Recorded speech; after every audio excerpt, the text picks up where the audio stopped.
Welcome, this is Carrie Schell from On Point Quilter. I am really excited to share with you part 2 of my April Showers mystery quilt. During this tutorial, we'll be adding raindrops to our quilt. Okay, I've opened Electric Quilt and I'm going to select Open an Existing Project and find April Showers. And I will select OK. And if you remember, this is what we did during the first session on this mystery quilt. So what I'm going to do now is close my project sketchbook and select Design a Block from Scratch. And for this second block, we're going to do a new block pieced easy draw block. Once you're there, you can select the drawing tools and select the line. Now let's take a look at our precision toolbar. For this block, let's use a width and height of 4, snaps of 4 by 4, graph paper cells. I can turn that on, and I'm going to make that 4 by 4 as well. And then for the snapping options, just snap to grid. I'm going to start drafting the block by creating a square within a square block. And then I want to make my raindrop. Now for my raindrop, I need to end at the halfway point on this line and this line. Now you can see with the graph paper cells turned on, that is an intersection, so I don't have to do anything fancy to make that work. I can just use the line tool and draw those longer diagonal lines. And that is really all there is to this block. So I'm going to go to the Color tab, and I have some blue fabrics. I'll make my raindrops a darker blue, and I'm going to use the sky with the spray can for everything else. And I'm going to add that to the project sketchbook.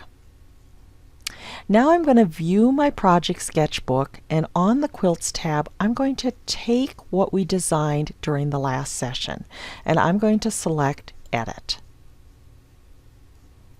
Now what I want to do is go to the Border tab, and for the next border I want to add a border, and I'm going to first of all turn the lock size adjustments off and the left and right and top and bottom off.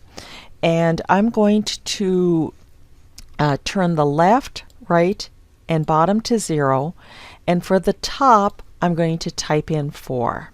So for the style on it, I'm going to use the style Spaced Squares. And so let me scroll on the top here to see if I can find that. Now, in Spaced Squares, one of the reasons I like this particular border is I know each of these will be 4 inches.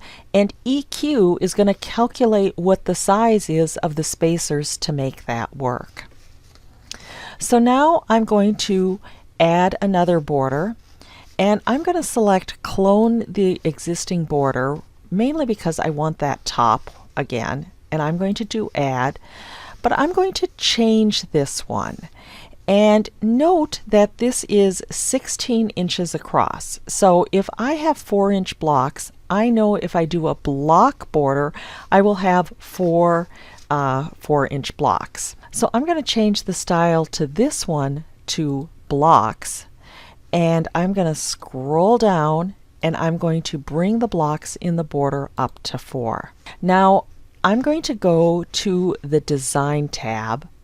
So I am on Set Block, and I'm going to scroll to the end and the block that I just designed, and I'm going to click on each of the squares in that top border and the larger ones in the middle one, and then I'm going to replace the left and the right ones on next to the umbrella block. Now I'm going to go to the fabric tools, use my eyedropper to find that sky fabric, and go ahead and color the other ones. And that is all there is to this particular piece of the lesson. So I'm going to add that to the project sketchbook. Thanks so much for watching. There are 2 additional parts to this mystery, and to make sure that you receive all of those clues, please subscribe to my weekly newsletter at www.onpointquilter.com.